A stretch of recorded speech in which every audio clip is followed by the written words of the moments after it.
What's up, nerds? Nerd! Gauze here with another Magic the Gathering puzzle quest. Today's quest, Colors of Magic. I'm going to cover an event. We're going to do an event walkthrough. I'm going to show you my hacks and tricks and tips for doing the best you possibly can inside the event Colors of Magic. This is actually a bit of a tricky one because if you actually look at the stats on the event, hold the phones. Stick around for the entire video. I got a huge announcement I'm going to make at the end of this, so don't go anywhere and don't fast forward. Watch the full video. You're going to learn how to win the event. Let's get back to it. The multiverse is filled with limitless power, just waiting for someone to reach out and seize it.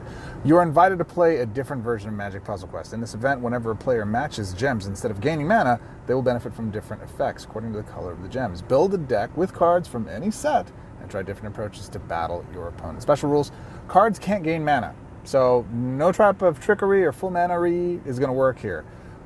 When you match gems, trigger an effect based on your mana bonus of that gem's color. If it's greater than 0, if you matched 4 or more gems, double your mana bonus for that effect. So each node features an event support that will affect how the gem works. Those supports are 5 Colors of Magic top node. There's a 5 Colors of Magic deal. Essentially what it is, when you match a white, you gain X life. When you match a blue, you create X Thopter tokens. When you create a black or match black, first opposing creature gets -X until end of turn. Red, deal X damage to your opponent's planeswalker. And green, your first creature gets +X until the beginning of your next turn. And then the mana wheel, which is the bottom node, this is really the jam. You've got white, the first creature with the least power in your hand gets +X permanently. Blue, increase the cost of the first card in your opponent's hand by X. Black, your opponent loses X life, nice. Red, deal X damage to the last opposing creature, and green, reduce the cost of the last card in your hand by X. And X is again your mana bonus. Whatever your mana bonus is, that's what ultimately happens. Okay, that's enough talk. Let's actually talk about what the real trickery is of this event. And you notice I use Narset. You can use whatever planeswalker you like. I prefer a walker that has multiple colors in it. So the top node is actually the easiest node. So the top node is Peasant. They're both Peasant. Win with only common, uncommon, and rare cards. So that's the first thing. The second thing is Nimble. Cast 10 or more cards with cost 11 or less. Now the trick to this is when you make a match, any match, it doesn't matter. That's why I suggest go for loyalty where you can, because that's really the currency that matters here. But when you make any kind of match, what winds up happening is that your first 2 cards, 11 that have mana cost 11 or less, are filled, and you get to cast them that turn. And then no manner of shenanigans, trickery, or tomfoolery is going to allow you to be able to cast any of those other cards. So it's like a permanent fires of invention in this event for cards that are 11 or less. So let me show you my build for the top node. Number 1, cards that cost 11 or less. If you have cards that cost 12 or more, it just messes you up. It doesn't work, and you can't do it. The second thing that I recommend, hexproof. You want to have creatures that have hexproof because everyone's going to bounce, everyone's going to do certain things to try to eliminate your creatures, and you want some type of avoidance. So I use Lore Scale Quaddle, 11 mana. It's from M21, 4/4 snake, resourceful 3. This creature gets +1/+1. So for every 3 cards you draw, this becomes +1/+1 for each one of those. As long as you have 4 or more cards in your hand, this creature gains hexproof. So you want to have more cards in hand so that it gains hexproof. Second creature I have is Wingfold Terron. 11 mana for a 3/6 dinosaur. When this creature enters the battlefield, choose one. It gains hexproof or it gains flying. I choose hexproof first, and then the second time through, I get flying. Most planeswalkers are going to have targetable abilities, like Bolas 1 or 2. It's destroy target creature. So same with Garukin for those others. Elemental Summoning, 11 mana, all this other stuff that goes into it with Enhanced Gems 3. Create an Art Elemental token. If this card was enhanced at all, your elemental creatures get +3/+0 and gain haste until end of turn. Cool. If you're in a pinch, you can do that. Staggering Insight. This is probably the most important card of this entire process. 10 mana, white-blue, or a target creature you control gets +2/+2 and gains lifelink. That creature then gains Enchanted. When this creature deals combat damage to your opponent's planeswalker, you draw a card. Again, we want to keep our hand full, so the Quaddle is hexproof. Turn into Pumpkin, we mute it down, we hold on to it, we wait for the opponent to attack, and dude winds up bouncing them to their hand. If they have a full hand, it just destroys them. Doesn't have to have room in their hand. Turn to Frog, 9 mana, target creature is destroyed and replaced by a 1/1 blue frog creature. So that's a nice little one. This is also important, especially in the secondary node. If for some reason you're going to win too quickly, You can target your own creatures with this. Very important, so be mindful of that. Jace Mirror Mage. If you don't have this, which most folks won't, I would encourage that you find some type of seek and fetch ability, some type of support that lets you dig through your library to go find the card that you need to cast what you want when you need it. So the way this works is this support can't be reinforced. I can have multiples on the board. It's one of the first cards to do that. 9 mana with a kicker of 7, then I can actually go create more of them on the board. 3 shield, and it reads number 1, kicker 7. Actually, just when you cast it. When you cast this card, create a copy of Jace Mirror Mage on the battlefield under your control. So if you have the mana in hand, and you're not going to use it this turn for whatever reason, and you want to do 7 for another one for free, net, you're saving 2 mana that way. Makes sense. You don't need but 1 or 2 on the board, really. And oftentimes I find with my draw stuff, I don't need to do much with it. I'm pretty much in control. The first ability is pick one of the first 2 cards from your library, fetch that card. That's the one that matters.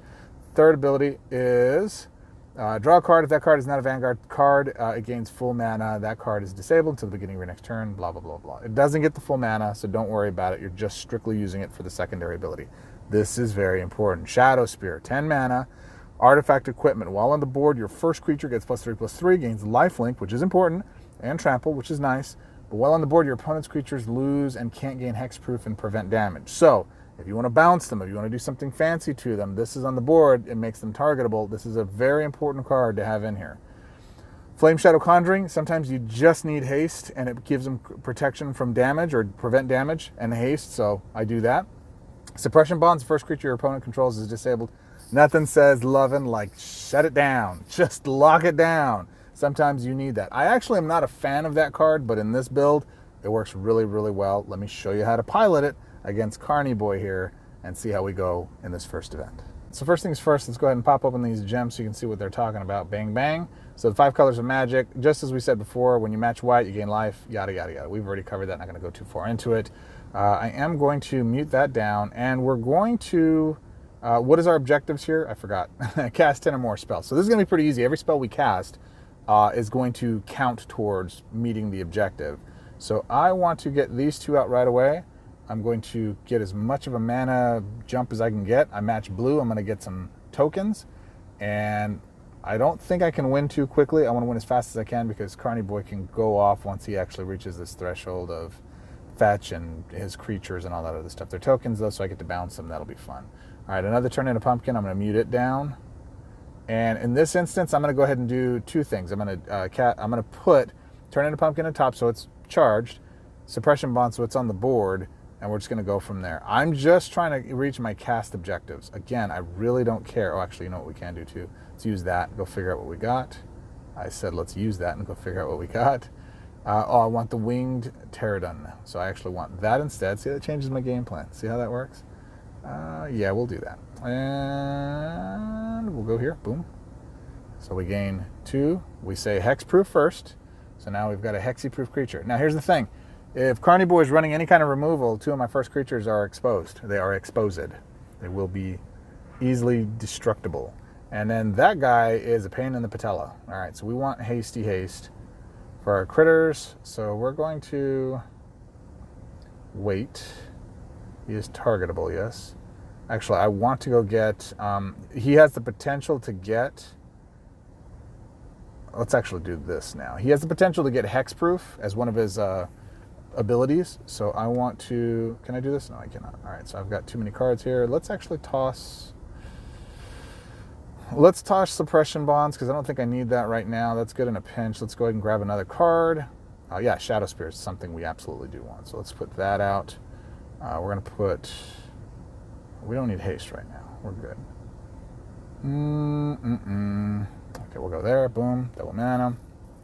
And I'm just charging up my other abilities. The reason I like Narset is for her secondary ability. I ditch that card, I draw 3 cards. If it's a support, I gain the mana. No, you don't. But if it's a spell, it does damage equal to that creature based on its casting cost. So, because of that, it gives me the opportunity to be able to go ham on some of their cards in a pinch. It gives me more removal without having removal, if that makes sense. I'm not going to use that right now. He's only attacking me for 1. I really don't care. I'm going to go get some life gain here in a second. Don't need 2 Flame Shadows, so cool, get to ditch that.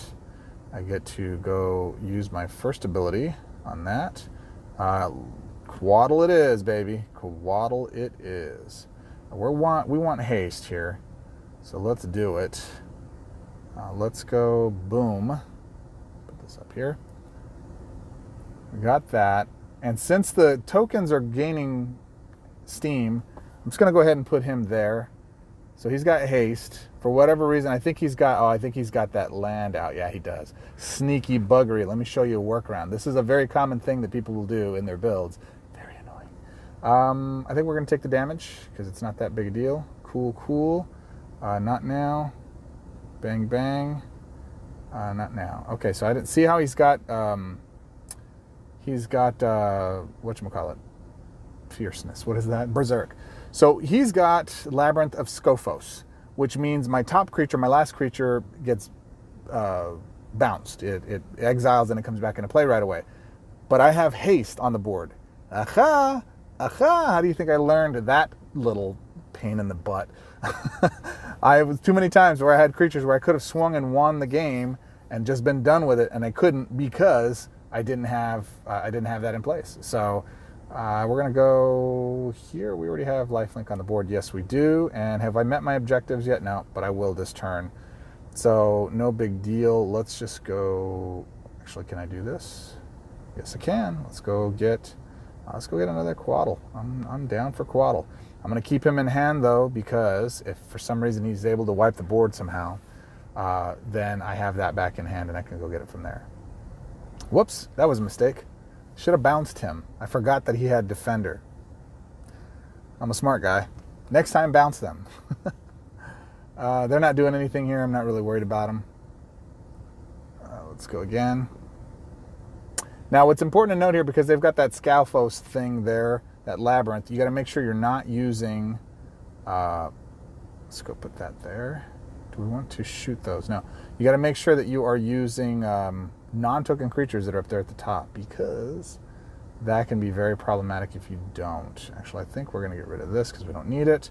Now we're going to go into here. We're going to go grab another card. Yep, I want a Winged Terran. I want both of those critters out. They're both going to have haste.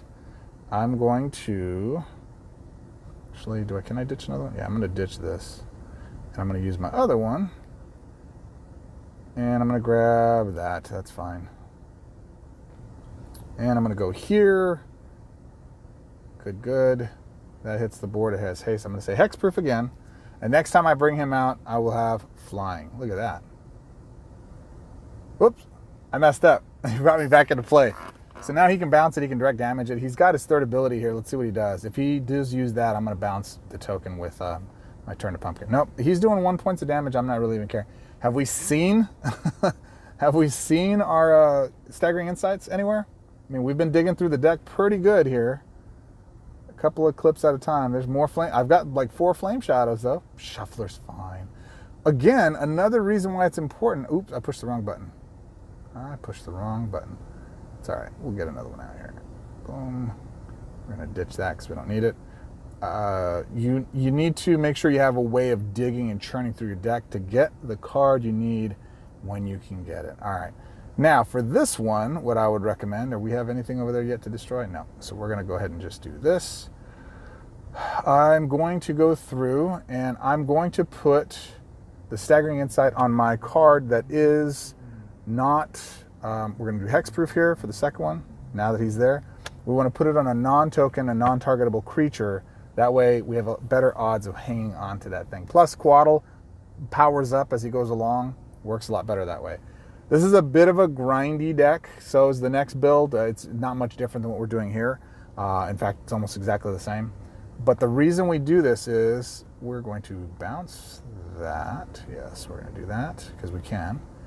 And the reason we do that is because we have to be a little grindy with this. We have to make sure we're playing the long game. This is not a short deal. If you want to have this in a way that you can go flawless in this event, you got to make sure that you're putting yourself in a position where you can win it. You can be willing to grind and do the things that need to. And I think let's see if that's going to be game for us. Let's go ahead and put we don't actually want to put another one of those out. And the reason is because it'll bounce it. And then if it does, we lose the reinforcements. What is that? So let's do this. Boom. think that's game. Yeah, that's game. Okay, cool. We win. Nope, not going to shoot my own guys. We're going to go flying now. I forgot again. Hexproof. Always hexproof.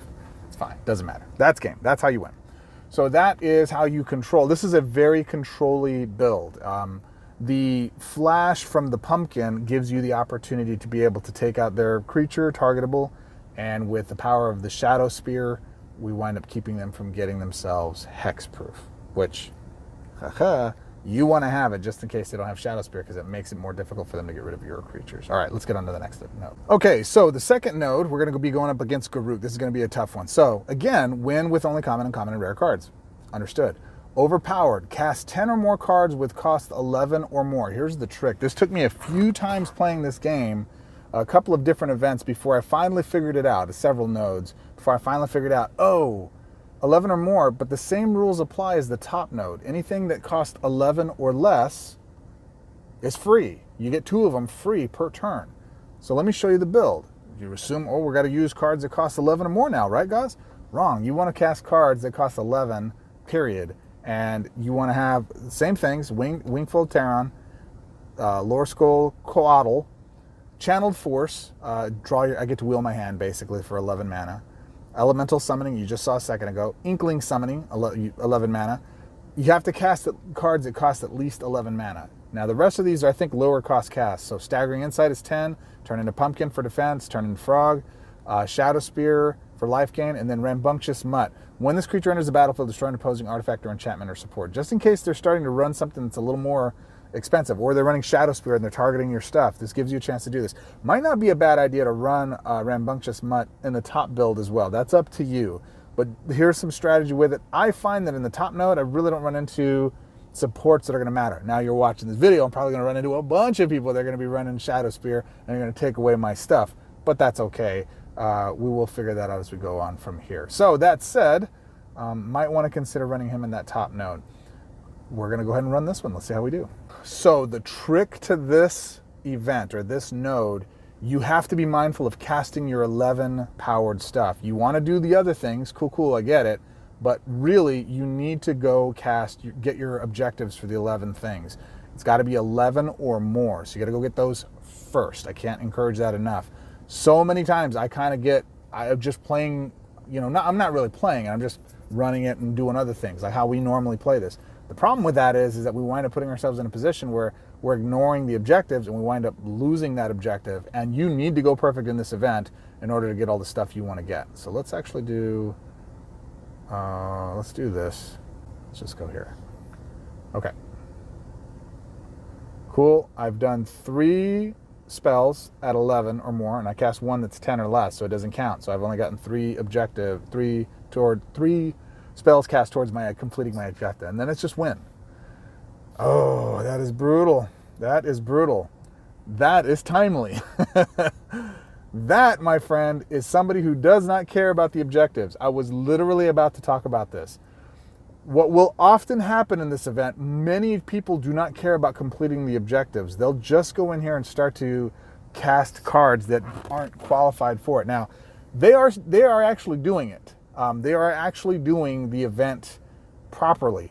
The challenge with it is they're doing it more difficultly, and that card right there is, man, it is problematic in a nutshell. So let's see, what do we got here? Don't think I want to do another Coatl there, so I will wait. I will go here for this. Boom. And I'm going to destroy that because that can get out of hand really quickly. We're going to kill that bad boy. All right, so that's 3. We still need to cast several more. So why don't we do this? Let's actually ditch this. Boom, boom. Drawing the cards, making them stronger. There's that. I'm looking for cards that cost 11 or more. Or 11, really. And in fact, I think I'm going to go ahead and cast this Coatl right now. Actually, how many cards do I have in hand? 1, 2, 3, 4, 5. Yeah, I think I can cast it right now and not sweat it too much. I'm skeptical, man. No, I'm going to... I can't tell you how many times I've been burned because I didn't do the thing. I didn't play a little more conservative than I should have, keeping something behind, just giving myself a backup just in case. Play smart, man. Play smart. All right. So that's going. We're going there, and I gotta complete my objectives before he hits 0 life, or else it's gonna be pretty brutal. All right, turn into pumpkin. That's good. That's really good, actually.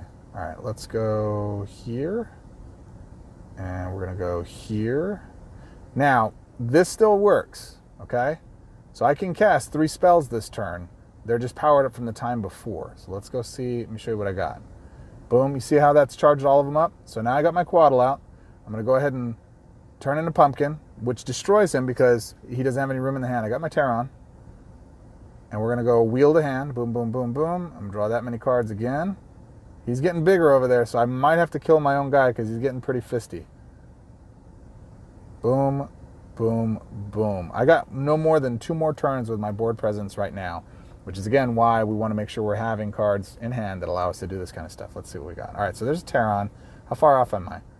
All right, so I don't have a Terron on the board, so here's what I can do. In fact, having multiple creatures is another way of controlling your board presence. So let's do this. Actually, I want a Terron.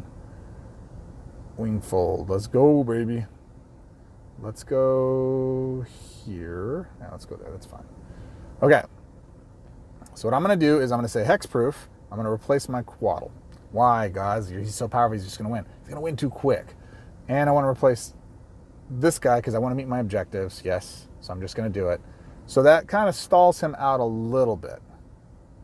Now, I'm going to take some face damage, but I'm not really worried about it because I've got plenty here. I've got life gain in hand. I got another 3 spells to go.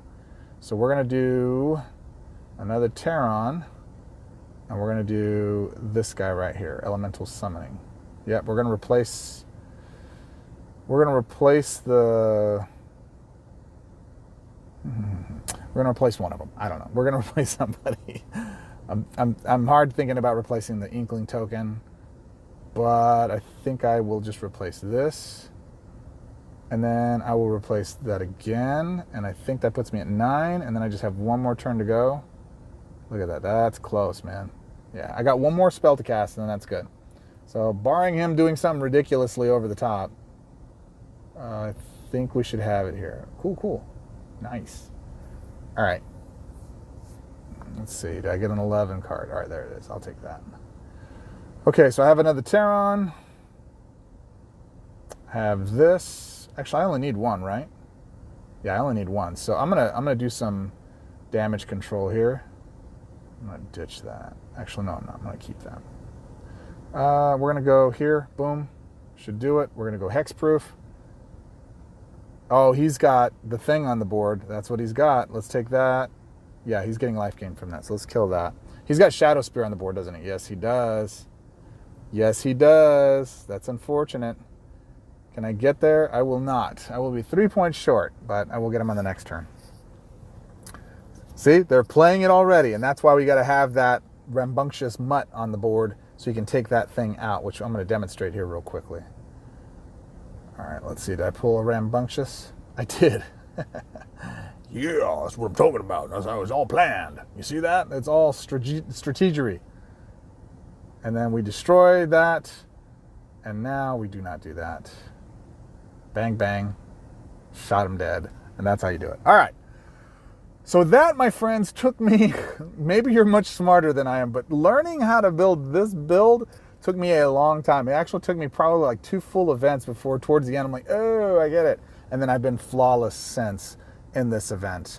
The only time, let me be honest, I'm flawless when I'm not paying attention. If I'm paying attention, I go flawless. If I'm not paying attention, then I wind up missing out on all of the rewards. What are those rewards? Let me show you.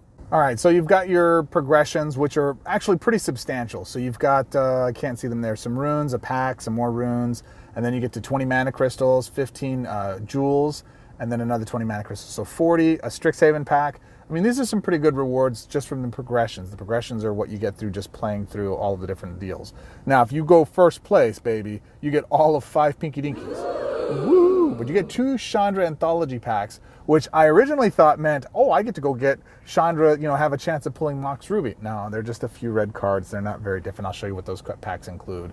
But you know, that's cool. It's more for bragging rights. The progressions are really what's about. But there's no reason why you can't go flawless in this event. If you follow the model I've laid out for you here, you'll be able to build around this and pretty much be able to do what you want to with it and win every single time, as long as you're paying attention.